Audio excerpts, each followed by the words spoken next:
या स्टूडेंट, हमारे सामने लॉज ऑफ मोशन का एक और नया क्वेश्चन आया है जो बेसिकली स्प्रिंग पर बेस्ड है।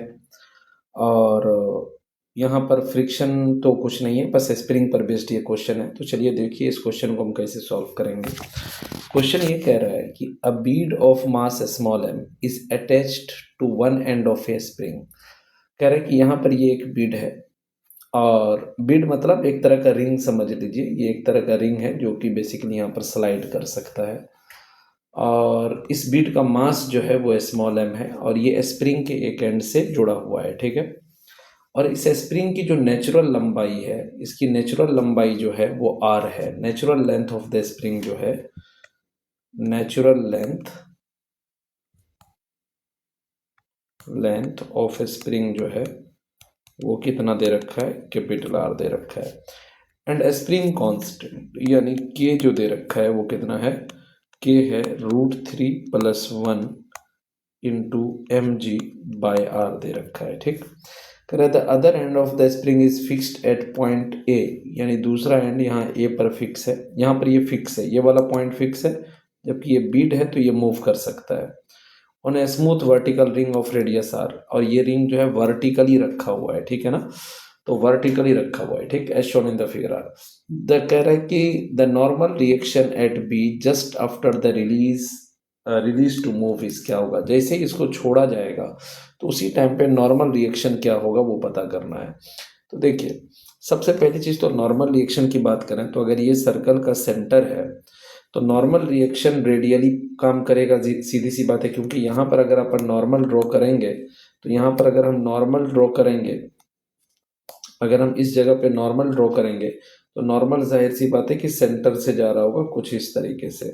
तो ये नॉर्मल हमें पता करना है। ठीक। अब इसके लिए क्या होगा कि एक जो फोर्स इस बिट पर काम करेगा, चूंकि वर्टिकल रिंग में रखा हुआ है तो ये नीचे की तरफ काम करेगा, जिसको कि हम एम जी कह सकते हैं। कोई दिक्कत नहीं है। और अगर इसको हम एम जी कह सकते हैं और ये एंगल अपना 30 डिग्री है, तो जाहिर सी बात है ये लंबाई और ये लंबाई ये दोनों तो रेडियस के बराबर होगा। तो अगर ये एंगल 30 डिग्री है तो ये एंगल भी 30 डिग्री हो जाएगा।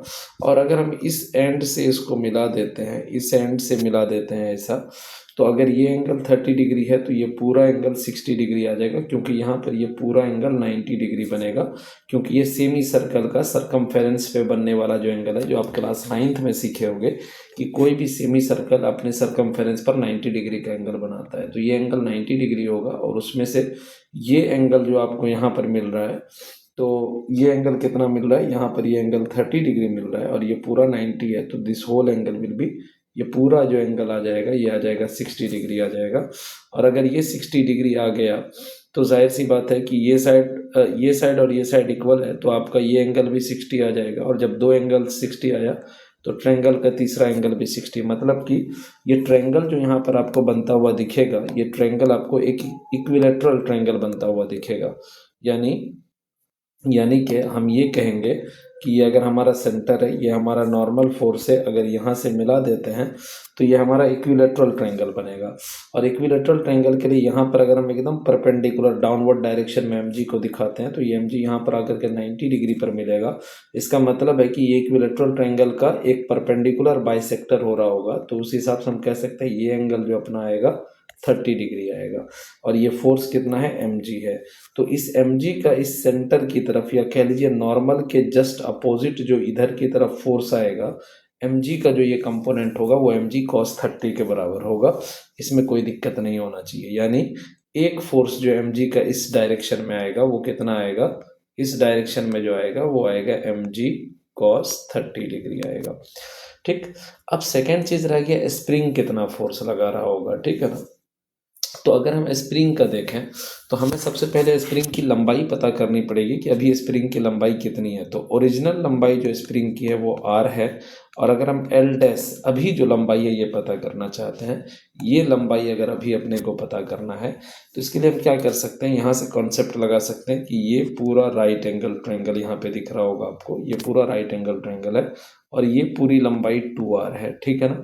तो अगर हम ये राइट एंगल ट्रायंगल है, ये एंगल 30 डिग्री है, तो अगर हम cos 30 लगा देते हैं, cos 30 का कॉन्सेप्ट लगाते हैं, तो we can say cos 30 will be equal to हो जाएगा, ये लंबाई हमारी L डैश है, तो हम कह सकते हैं cos 30 will be equal to हो जाएगा L डैश अपॉन 2R के बराबर।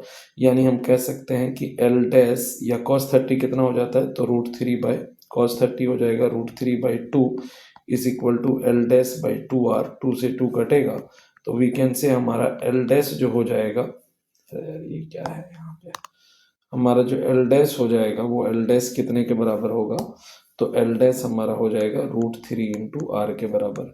यानी अभी जो स्प्रिंग की लंबाई है वो इतनी है, जबकि स्प्रिंग की जो नेचुरल लंबाई है वो R है। तो यानी स्प्रिंग खींचा कितना है, एक्सटेंशन स्प्रिंग में कितना आया है, अगर हम x निकालना चाह रहे हैं तो अभी जो भी उसकी लंबाई है माइनस ओरिजिनल लंबाई कर देंगे, तो ये हमारा खिंचाव आ जाएगा, जो कि हम कह सकते हैं √3R माइनस R। तो ये हमारा आ जाएगा कितना, √3 - 1 इंटू आर, ये खिंचाव आ गया स्प्रिंग में, ठीक है ना, x इतना आ गया। अब स्प्रिंग चूंकि ये खिंचा हुआ है, यानी कि नई लेंथ इसकी ओरिजिनल लेंथ से ज़्यादा है, तो जाहिर सी बात है ये पुलिंग फोर्स लगा रहा होगा स्प्रिंग, और पुलिंग फोर्स ये इधर की तरफ लगाएगा, है ना, इधर की तरफ लगाएगा।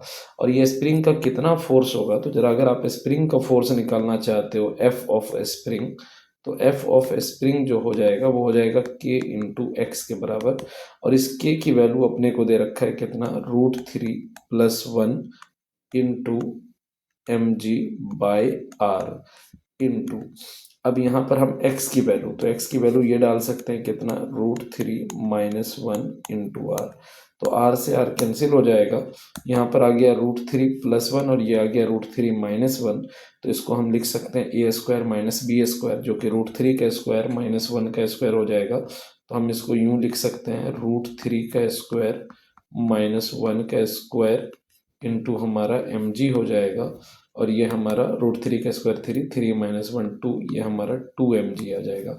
यानी स्प्रिंग जो यहाँ पर फोर्स लगा रहा होगा अपनी इस डायरेक्शन में, ये 2 mg लगा रहा होगा, ठीक है ना, 2 mg लगा रहा होगा। तो हमें तो असल में नॉर्मल पता करना है, तो हमें देखना है कि अलोंग द नॉर्मल वाली लाइन की तरफ इस स्प्रिंग का फोर्स कितना है, यानी अपने को इस डायरेक्शन में फोर्स देखना है कि 2 mg, यानी स्प्रिंग के फोर्स का कितना कंपोनेंट इस डायरेक्शन में है। तो जाहिर सी बात है ये एंगल 30 डिग्री है और ये एंगल भी 30 डिग्री है, तो हम कहेंगे कि स्प्रिंग का भी जो इधर की तरफ फोर्स आएगा यहाँ पर, वो कितना आएगा, 2 mg cos 30 डिग्री आएगा, ठीक है ना।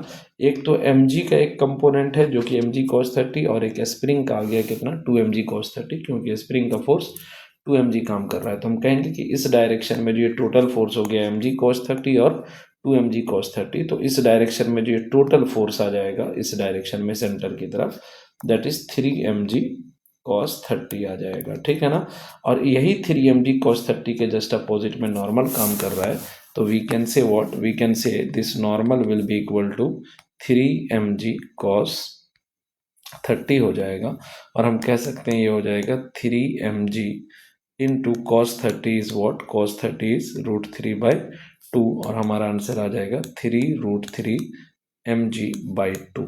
ये हमारा नॉर्मल आ जाएगा 3√3 mg/2, यानी 3√3 mg/2, मतलब ऑप्शन डी हमारा सही हो जाएगा।